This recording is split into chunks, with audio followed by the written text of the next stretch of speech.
qofka u dhashay gobolkan ama u dhashay Puntland iyo qofka yimi ee Soomaaliga ah sida aan filayo isku xuquuq bay ku nool yihiin waa laga wada xamaashaa meeshan ilmaha lagu korsadaa ilaahay dartii waxa lagu helay amni iyo barwaaqo mar haddii inta lagu helay waxay u baahan tahay iyadoo in abaalkeeda la siiyo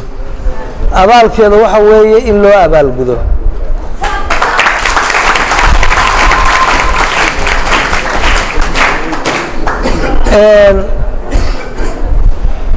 noloshu sideedaba noloshu waa amni haddaan amni jirin nolol ma jirto waxaan maanta halkan isugu nimi sidii heestii kooxdaasi ay noo qaaday ku jirtay darisku inuu dariskiisa barto guriga ku xiga inuu barto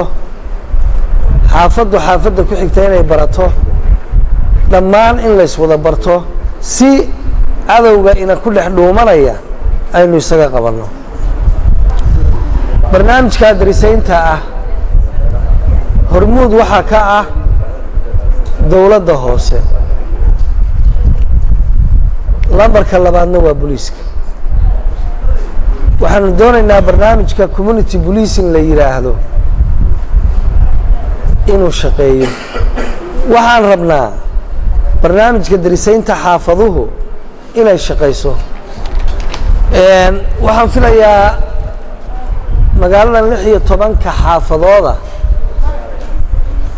laan waax iyo tabeelle 25 guriba inay qof madax u leeyihiin baan filayaa annagana ka booliis ahaan de waa saldhig iyo rug weeye iyo qayb intaas inay isbartaan oo wada shaqeeyaan baan rabnaa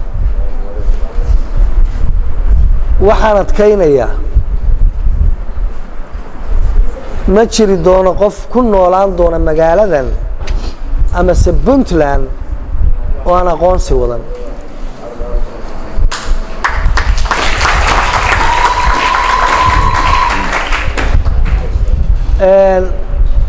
ID-gaas duqa magaalada sheegay dadka danyarta ah in loo adeegayo oo loogu geyn doono meelaha ay degan yihiin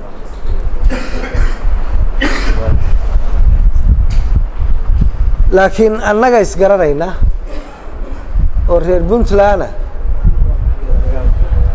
qof walba waxaa laga rabaa